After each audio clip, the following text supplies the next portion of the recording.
नमस्कार students, G9 classes के YouTube channel पर आपका हार्दिक स्वागत है। वॉइस की कक्षाएं चल रही थी, हमारी 3 क्लासेज हो गई है। उन कक्षाओं में हमने जो वॉइस पढ़ रहे हैं उसकी जो बेसिक जानकारी थी उसके बारे में भी हमने पढ़ा है। फिर एक एक करके टेंस वाइज यानी प्रेजेंट के टेंस, पास्ट के और फ्यूचर के, इन तीनों टेंस की जो एक्सरसाइज होते हैं, यानी कि यदि इस टेंस का वाक्य आ गया तो हम इसको आगे कौन से टेंस में लेकर जाएंगे, चेंजमेंट क्या क्या होंगे, उन सभी के बारे में हमने चर्चा कर ली थी। तो अब जो बाकी वॉइस का आगे का पार्ट रह जाता है उसमें हम क्या क्या पढ़ेंगे। जैसे हमने मॉडल की एक्सरसाइज नहीं की, यदि किसी सेंटेंस में हमें मॉडल वर्ब मिल गई तो हम उसको चेंज किस प्रकार से करेंगे। फिर जो इंट्रोगेटिव सेंटेंस है हेल्पिंग वर्ब के और WH वर्ड के, उनमें हम चेंजमेंट किस प्रकार से करते हैं उसके बारे में भी हम पढ़ेंगे। फिर जो इंपेरेटिव सेंटेंस है या इन्फिनेटिव सेंटेंस है उनको चेंज किस प्रकार से करेंगे उनके बारे में हम अध्ययन करेंगे आगे। तो अब हम जो सबसे पहले बात पढ़ेंगे वो इसमें शुरू करने जा रहे हैं। उसमें हम पढ़ेंगे कि जो मॉडल वर्ब्स होती हैं, यदि किसी सेंटेंस में आपको मॉडल वर्ब मिल गई तो आप उसको चेंज किस प्रकार से करोगे। जैसे मैं एक सेंटेंस लिखूं, I can write a letter, ये मान लो कोई सेंटेंस है। मॉडल वर्ब हमने पढ़ी थी कि मॉडल वर्ब कौन कौन सी होती है। सेल, विल, सेल का शुड हो जाता है, विल का would, can, could, may, might, ought to, need not, ये आदि मॉडल वर्ब होती है। यदि ये वाक्य में हमें मिल जाए तो हम इसमें चेंजमेंट किस प्रकार से पढ़ेंगे। टेंस को चेंज करने से संबंधित जो टेबल हमने पढ़ी थी वहां पर हमने सबसे अंत में मॉडल के बारे में पढ़ा था कि यदि एक्टिव वॉइस के सेंटेंस में आपको कहीं पर मॉडल वर्ब मिल गई, ठीक है, और उसके आगे आपको मैन वर्ब की फर्स्ट फॉर्म दी हुई मिलेगी, ये है मॉडल, तो हम इसको पैसिव वॉइस में चेंज किस प्रकार से करेंगे। देखिए, मॉडल जो होता है, जो वाक्य में मॉडल दे दिया सेल और विल को छोड़कर, यानी इनको तो हम सब्जेक्ट के अकॉर्डिंग लगाएंगे। जैसे इसी सेंटेंस को ले लो, आई सेल राइट ए लेटर, तो अब हम इसे पैसिव वॉइस में लेकर जाएंगे। तो सेल और विल को हमने फ्यूचर इंडेफिनिट टेंस के अंतर्गत पढ़ा था और मॉडल के अंदर भी इनको पढ़ेंगे। तो इनको अगर आप पैसिव वॉइस में लेकर जा रहे हो तो यहाँ पर आप सेल और विल को सब्जेक्ट के अनुसार लगाओ जो आप पैसिव वॉइस में बना रहे हो। तो यहाँ पर यदि हमने लिखा ए लेटर, तो अब यहाँ जो सेल लगा हुआ था वो चेंज हो जाएगा। क्यों?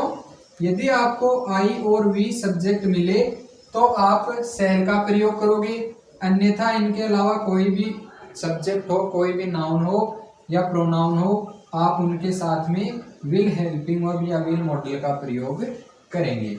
तो इनके अलावा सेल और विल को छोड़कर जितने भी मॉडल हैं जो सेंटेंस में दिया हुआ है वही का वही आप पैसिव वॉइस में चेंज करते हुए लिखो। तो हम यहाँ लिख देंगे ए लेटर, अब कैन है यहाँ पर तो कैन लिख देंगे। यहाँ पर सेल था तो हम यहाँ ए लेटर के साथ में विल लगाएंगे, सेल नहीं लगाएंगे। फिर देखो चेंज करेंगे किस प्रकार। मॉडल जो होता है वो मॉडल का मॉडल हमने पैसिव वॉइस के सेंटेंस में लिया, प्लस में हम एक शब्द जोड़ेंगे जो होता है बी। फिर यहाँ पर हम मैन वर्ब की थर्ड फॉर्म काम में लेंगे। A letter can be write की थर्ड फॉर्म होती है रिटन बाय, आई का ऑब्जेक्टिव रूप होता है बी। तो ये सबसे इंपॉर्टेंट बात है मॉडल की। सेल और विल के अलावा कोई भी मॉडल मिले तो आपको पैसिव वॉइस बनाते समय वही वर्ब रखनी है। सेल और विल आप सब्जेक्ट के अकॉर्डिंग काम में लेंगे। अब देखिए हम क्या करेंगे, मॉडल वर्ब वाले जो सेंटेंस होते हैं उनकी हम पैसिव वॉइस किस प्रकार बनाएंगे। पैटर्न आपको समझा दिया है कि मॉडल वर्ब जो होती है वही रहेगी, हम चेंज करेंगे तो और मैन वर्ब की हम थर्ड फॉर्म लेंगे और मॉडल के साथ में हम बी शब्द जोड़ेंगे। एक बार दोबारा देख लो, modal plus be plus main verb की थर्ड फॉर्म, ये पैटर्न हम काम में लेंगे। बाकी जो सब्जेक्ट का ऑब्जेक्ट बनाते हैं वो तो करेंगे ही। तो इस सेंटेंस में हम क्या करेंगे, ये जो ऑब्जेक्ट है सीता कुड हेल्प हिम, इस हिम को हम सब्जेक्टिव रूप में लेकर जाएंगे। जरूरी नहीं है कि कोई प्रोनाउन आपको सब्जेक्ट में मिले और आप उसको पैसिव वॉइस में बनाते समय ऑब्जेक्ट में लेकर जाओ, नहीं, आपको प्रोनाउन है वो एक्टिव वॉइस के ऑब्जेक्ट के रूप में भी मिल सकता है, पैसिव वॉइस में आप उसे सब्जेक्टिव फॉर्म में लेकर आओ। तो हिम जो होता है ये ही का ऑब्जेक्टिव रूप है, तो इसे लेकर जाओ ही। अब देखिए कुड है तो कुड का हम यहाँ पर कुड ही रखेंगे, मॉडल लगा दिया, उसके बाद में बी लगाएंगे, he could be. Man verb की हमें थर्ड फॉर्म लेनी है, हेल्प की थर्ड फॉर्म होती है हेल्प्ड बाय सीता का सीता, क्योंकि नाउन में किसी भी प्रकार का कोई परिवर्तन नहीं होता है। अब आगे सेंटेंस है हमारे पास, you must write a book. A book हमने बनाया सब्जेक्ट, मस्ट बी जोड़ेंगे, राइट की थर्ड फॉर्म होगी रिटन, बाय जोड़ेंगे, ऑब्जेक्ट बनाते समय यू का ऑब्जेक्टिव फॉर्म होता है you, a book must be written by you.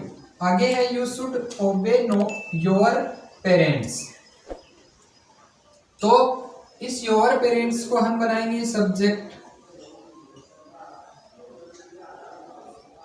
Your parents should be obeyed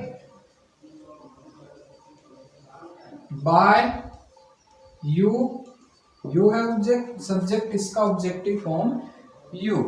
आई में परचेज ए पेन, तो ए पेन में बी परचेज, इसकी थर्ड फॉर्म होती है परचेज्ड, ए पेन में बी परचेज्ड बाय आई का ऑब्जेक्टिव फॉर्म मी, ए पेन में बी परचेज्ड बाय मी। ये हमने किया। यदि हमारे पास कोई मॉडल वर्ब वाला सेंटेंस हो तो हम उस पर को किस प्रकार से चेंज करेंगे, ज्यादा कुछ वो नहीं है इसमें, बस आपको मॉडल तो वही रखना है, सब्जेक्ट को ऑब्जेक्ट बना दो, ऑब्जेक्ट को सब्जेक्ट बना दो और मैन वर्ब की थर्ड फॉर्म लगा दो, इतनी सी बात है, और मॉडल के साथ में बी को जोड़ दो। हम पढ़ेंगे आगे कि यदि किसी वाक्य में आपको दो ऑब्जेक्ट मिले, काफी सेंटेंस होते हैं इस प्रकार के, एग्जाम में भी पूछा जा चुका है पीछे कि कोई सेंटेंस दे दिया, जैसे मान लो यही आ जाए I give you a pen, तो यहाँ पर आपको दो ऑब्जेक्ट दिखाई दे रहे हैं। एक होता है, जो ऑब्जेक्ट होते हैं उनको दो भागों में बांटा जाता है, एक डायरेक्ट ऑब्जेक्ट और एक इनडायरेक्ट ऑब्जेक्ट। जो इनडायरेक्ट ऑब्जेक्ट होता है उसे बोलते हैं हिंदी में सजीव, और डायरेक्ट को बोला जाता है निर्जीव। ठीक है, तो देखना कोई सेंटेंस दे दिया, यहाँ पर भी देखो दो ऑब्जेक्ट हैं, तो अगर आप दोनों से ही सेंटेंस बनाओगे तो आपके दोनों सेंटेंस सही होंगे, उसमें कुछ भी गलत नहीं होगा, आप दोनों से बना सकते हो पैसिव वॉइस। लेकिन बनाएंगे किस प्रकार से, उसके कुछ नियम होते हैं, जो किस प्रकार है, यदि आप इनडायरेक्ट ऑब्जेक्ट से बना रहे हो तो आप सीधा लिख दोगे, ठीक है।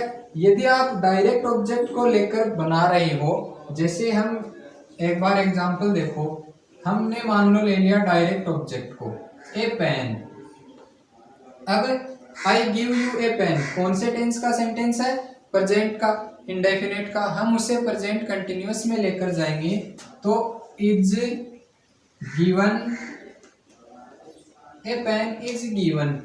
अब देखो ये जो इनडायरेक्ट ऑब्जेक्ट हमारे सेंटेंस में रह गया, इसको भी तो यहाँ पर दर्शाना पड़ेगा, तो ये एक नियम है, या तो आप नोट लगाकर लिख सकते हो कि देखो नोट, यदि किसी वाक्य में दो ऑब्जेक्ट होते हैं और आप डायरेक्ट ऑब्जेक्ट को लेकर पैसिव वॉइस बना रहे हो, तो आप मैन वर्ब के बाद में जो इनडायरेक्ट ऑब्जेक्ट होता है उसको टू इन्फिनेटिव के साथ लिखो, जिससे उसका संबंध दर्शाया जा सके। A pen is given to you, अब हम उस ऑब्जेक्ट को लिख देंगे बाय आई का ऑब्जेक्टिव रूप मी। ये देखो इस प्रकार से हम डायरेक्ट ऑब्जेक्ट को लेकर साथ में पैसिव वॉइस में हम इनडायरेक्ट ऑब्जेक्ट को जोड़ देंगे और उसके साथ में हम टू इन्फिनिटिव होता है इससे जोड़ देंगे। A pen is given to you by me. अब देखो हम इस इनडायरेक्ट ऑब्जेक्ट से भी पैसिव वॉइस बना सकते हैं। वो किस प्रकार होगी, इसको हम बनाएंगे सब्जेक्ट। यू का सब्जेक्टिव रूप होता है यू, यू आर गिवन। अब ये डायरेक्ट ऑब्जेक्ट हम यहाँ पर लिखेंगे तो उसको किसी भी शब्द से नहीं जोड़ेंगे, सीधा ही लिखेंगे। You are given a pen by, वही आई का ऑब्जेक्टिव रूप me, you are given a pen by me. देखो दूसरा सेंटेंस, इसमें भी दो ऑब्जेक्ट है, एक है इनडायरेक्ट ऑब्जेक्ट और एक है डायरेक्ट ऑब्जेक्ट। तो हम दोनों से सेंटेंस बना सकते हैं। किस प्रकार करेंगे, पहले हम डायरेक्ट ऑब्जेक्ट को लेते हैं तो हम लिखेंगे ए गिफ्ट। अब वो हमने पढ़ा था फ्यूचर इंडेफिनिट टेंस में शैल और विल को, उसको फ्यूचर कंटिन्यूअस टेंस में लेकर जाएंगे। ए गिफ्ट विल बी प्रेजेंटेड।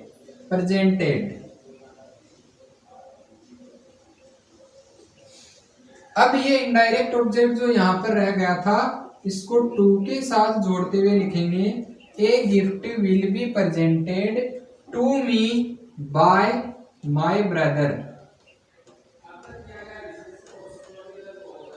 ये देखो, आपको कुछ भी उलझने की जरूरत नहीं है। कहीं पर भी आपको दो ऑब्जेक्ट दिखाई दे, दोनों से वाक्य बना सकते हो। ध्यान इतना रखना है, यदि आप किसी डायरेक्ट ऑब्जेक्ट को लेकर जा रहे हो, किसी निर्जीव वस्तु को आप सब्जेक्ट बना रहे हो, तो जो इनडायरेक्ट ऑब्जेक्ट हमारे वाक्य में रह गया था उसको टू से जोड़ दो। बस आपको इतना सा ध्यान रखना है।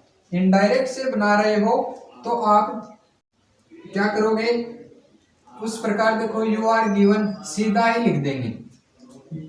आपको ध्यान इतना रखना है, इनडायरेक्ट को तो हमें टू से जोड़ना है और डायरेक्ट को यहाँ पर हम सीधे ही लिख देंगे। जैसे इससे बनाओ, मी का सब्जेक्टिव रूप होता है आई। अब यहाँ पर विल लगा था तो यहाँ हम सेल लगाएंगे। क्यों? क्योंकि हमने पढ़ा था कि आई एंड वी के साथ हम सेल हेल्पिंग वर्ब काम में लेते हैं, चाहे वो फ्यूचर कंटिन्यूअस हो या और कोई टेंस हो। I shall be presented,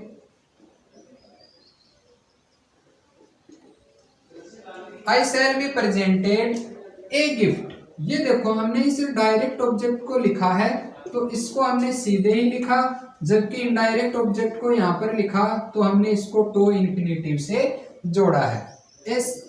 I shall be presented a gift by my brother. ये देखो दोनों प्रकार से हमने इस सेंटेंस को कन्वर्ट किया। एक वाक्य और देखते हैं, आपको आसानी से समझ में आ जाएगा। क्या लिखा हमने, ही टीचेज एस इंग्लिश। देखो यहाँ पर भी दो ऑब्जेक्ट हैं, एक डायरेक्ट है और एक इनडायरेक्ट है। अगर हम पहले इससे बनाएंगे तो कैसे लिखेंगे, इसको हम सब्जेक्ट बनाएंगे इंग्लिश टेंस। वो आपको ध्यान में रखना कि कौन सा टेंस है, प्रेजेंट इंडेफिनिट है, साधारण वाक्य है, इंग्लिश इज टॉट। अब क्या करेंगे, ये देखो आगे जो इनडायरेक्ट ऑब्जेक्ट है इसको यदि हम लिखेंगे तो टू इन्फिनेटिव से जोड़ना पड़ेगा। ये इंपॉर्टेंट बात है यहाँ पर। यदि आप डायरेक्ट ऑब्जेक्ट जो होता है उसको लेकर आप पैसिव वॉइस बना रहे हो, इनडायरेक्ट ऑब्जेक्ट को अगर वाक्य में जोड़ रहे हो तो आप उसे टू इन्फिनेटिव से जोड़ दो, फिर बाय ही का हो जाएगा हिम। कुछ भी ज्यादा समझने की जरूरत नहीं है, बस ये जो इनडायरेक्ट ऑब्जेक्ट रहता है आप इसे टू से कनेक्ट कर दो। इसको लेकर यदि हम पैसिव वॉइस बनाएंगे तो एस जो होता है ये या तो ऐसे याद रखो कि ये वी का ऑब्जेक्टिव रूप है तो सब्जेक्टिव रूप वी हो गया, या फिर ऐसे याद रखो कि एस की सब्जेक्टिव फॉर्म होती है वी, तो हमने वी लिखा। अब यहाँ पर हमने यदि सिंगुलर सब्जेक्ट था तो इज लगाया था, अब यहाँ प्लूरल होते ही हमने आर लगा दिया। वी आर टोट अब हम सीधे ही इंग्लिश लिखेंगे। इसको हमने टू से क्यों नहीं जोड़ा, क्योंकि ये डायरेक्ट ऑब्जेक्ट है। हम टू इन्फिनेटिव जोड़ते हैं किसके साथ, इनडायरेक्ट ऑब्जेक्ट के साथ। We are taught English by, he का हो जाएगा हिम। ये अब तो लगता है कि आपको समझ में आ गया होगा। मेरे ख्याल से आपको जो भी समझाया गया है वो आसानी से समझ में आ गया होगा।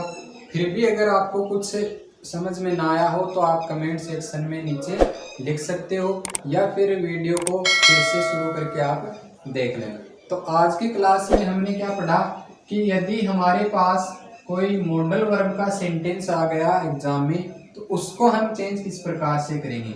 और दूसरी बात हमने पढ़ी कि यदि किसी वाक्य में डबल ऑब्जेक्ट हो, यानी दो ऑब्जेक्ट मिल गए, तो हम उन दोनों ऑब्जेक्ट से पैसिव वॉइस किस प्रकार से बनाएंगे। ठीक है।